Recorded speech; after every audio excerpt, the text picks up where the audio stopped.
కొన్ని కాంబినేషన్స్ మనసుకి చాలా దగ్గరగా ఉంటాయి. అలాంటి కాంబినేషనే మస్కా బన్ మరియు ఇరానీ చాయ్. ఒక సిప్పు ఇరానీ చాయ్, ఒక బైటు మస్కా బన్. రోజంతా ఉన్న టెన్షన్ అంతా మాయం. ఇది నేను చెప్పే మాట కాదండి, ఈ రెండు టేస్ట్ చేసిన వాళ్ళు చెప్పే మాట. మరి ఈ రెండు ఇంట్లో ఎలా తయారు చేసుకోవాలో ఇప్పుడు చూద్దాం. ముందుగా హైదరాబాదీ స్పెషల్ ఇరానీ చాయ్ రెసిపీని తయారు చేద్దాం. నార్మల్గా బయట టీ స్టాల్లో కాపర్ కోటెడ్ పాత్రల్ని స్పెషల్గా ఇరానీ చాయ్ కోసం వాడతారు. మన ఇళ్లల్లో అవి ఉండవు కాబట్టి నేను అల్యూమినియం పాత్రల్ని వాడుతున్నాను.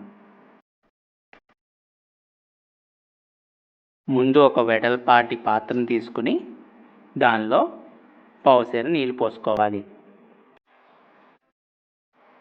ఈ నీటిలో 5 చెంచాల టీ పొడిని వేసుకోవాలి. మనం ఇప్పుడు పెడుతున్న టీ ఇద్దరికి వస్తుంది.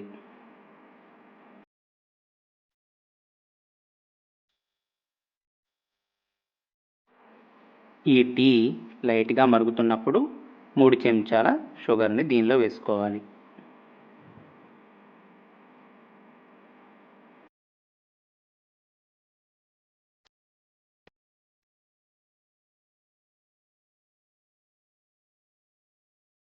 టీ ఆవిరిపోకుండా ఉండడానికి మనం ఇక్కడ గోధుమ పిండితో ఒక ముద్దని తయారు చేసుకున్నాం.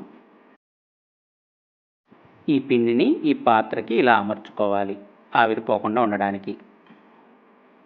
ఇలా ఈ పాత్ర అంతా కవర్ చేసుకున్నట్టుగా పిండిని అమర్చుకోవాలి. తర్వాత దాని మీద ఇలా మూత పెట్టుకొని గట్టిగా ఒత్తుకోవాలి. అప్పుడు లోపల ఉన్న ఆవిరి బయటికి పోదు. 10 నిమిషాల పాటు ఈ టీ డికాషన్ని సన్నటి సెగ మీద మరిగించుకోవాలి.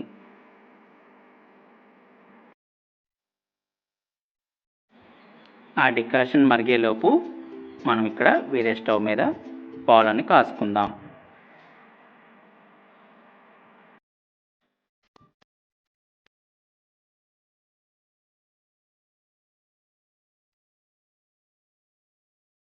ఈ పాలల్లో కొద్దిగా యాలకుల పొడిని వేసుకోవాలి. ఈ పాలు మరిగేలోపు ఈ టీ పెట్టుకోవడానికి కరెక్ట్ కొలత ఎంత అనేది మీకు చెప్తాను. పావుసేరు నీళ్ళు తీసుకోండి, పావుసేరు పాలు తీసుకోండి. రెండు సగానికి మరిగించుకోండి. మరిగించుకున్న టీ ఇద్దరికి వస్తుంది.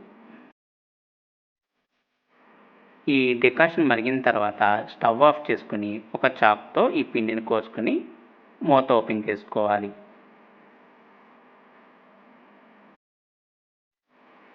చూసారుగా ఈ డికాషన్ ఎలా మరిగిపోయిందో. పావుసేరు నీళ్ళని తీసుకొని సగానికి ఇలా మరిగించుకోవాలి.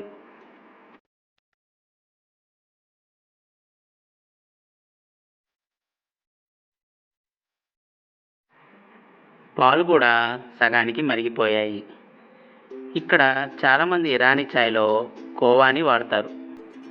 కోవాని ఎందుకు వాడతారంటే పాలు చిక్కగా ఉండవు కాబట్టి కోవాని వేస్తారు.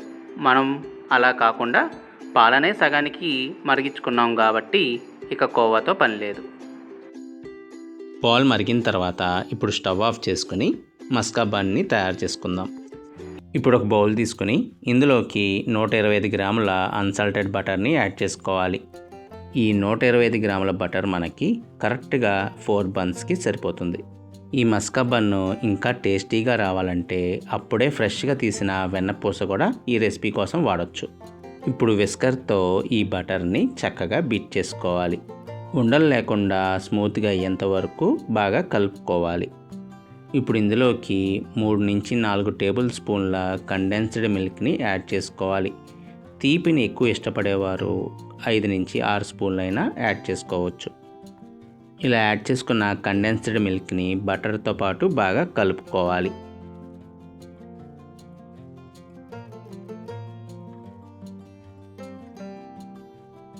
ఇలా బాగా మిక్స్ చేసుకున్న తర్వాత ఇందులోకి 2 టేబుల్ స్పూన్ల షుగర్ పౌడర్ని యాడ్ చేసుకోవాలి. షుగర్ పౌడర్ వేసుకున్నాక ఈ బటర్ కొద్దిగా పల్చగా అవుతుంది. ఇప్పుడు కలుపుకోవడానికి ఈజీగా ఉంటుంది. ఉండలు లేకుండా స్మూత్గా కలుపుకోవాలి. చివరగా 1 టీ స్పూను వెనిలా ఎసెన్స్ని కూడా ఇందులోకి యాడ్ చేసుకోవాలి. ఇది కూడా వేసుకున్నాక ఫైనల్గా ఒకసారి మొత్తాన్ని బాగా కలుపుకోవాలి. ఇలా చేతితో కలపడం మీకు ఏమాత్రం కష్టంగా అనిపించినా మిక్సీ జార్ని యూజ్ చేసి దీన్ని మంచి క్రీమీగా తయారు చేసుకోవచ్చు, లేదా ఎగ్ బీటర్ను కూడా వాడచ్చు. అంతేనండి, మస్కా బాగా మిక్స్ అయిపోయింది. ఇప్పుడు ఈ క్రీమీ బటర్ మిశ్రమాన్ని రెడీగా ఉంచుకున్న బన్స్పై జనరల్గా స్ప్రెడ్ చేద్దాం. బన్నుని మధ్యలోకి ఇలా కట్ చేసి లోపల భాగాలపై ఈ మస్కా బాగా పుయ్యాలి. కొంచెం ఎక్కువగా పూస్తేనే అసలు టేస్ట్ వస్తుంది. పైన సపరేట్ చేసిన బన్నును కూడా పెట్టుకుని చుట్టూ రౌండ్గా కూడా ఈ మస్కాని అప్లై చేయాలి. మీకు కావాలంటే ఈ బన్నుని మళ్ళీ బటర్లో 2 పక్కల ఫ్రై కూడా చేసుకోవచ్చు, కానీ అంత అవసరం లేదండి, ఇలాగే టేస్ట్ బాగుంటుంది. ఇప్పుడు ఇరానీ చాయ్ కోసం 1 కప్ తీసుకుని ఇందులోకి ముందుగా తయారు చేసుకున్న డికాషన్ని వడకొట్టుకొని కప్లోకి యాడ్ చేసుకోవాలి. అలాగే మనం బాయిల్ చేసి పక్కన పెట్టుకున్న మిల్క్ని కూడా యాడ్ చేసుకుంటే ఇరానీ చాయ్ రెడీ అయినట్లే. చూసారు కదా, ఎంతోమందికి హాట్ ఫేవరెట్ అయిన మస్కా బన్ విత్ ఇరానీ చాయ్ రెసిపీని ఎలా తయారు చేసుకోవాలో మీరు కూడా ఈ రెసిపీని ట్రై చేసి మీ వాల్యుబుల్ ఫీడ్బ్యాక్స్ని నాకు కామెంట్స్ రూపంలో తెలపండి. అలాగే ఈ వీడియో నచ్చినట్టయితే లైక్, షేర్ మరియు సబ్స్క్రైబ్ కూడా చేసుకోండి.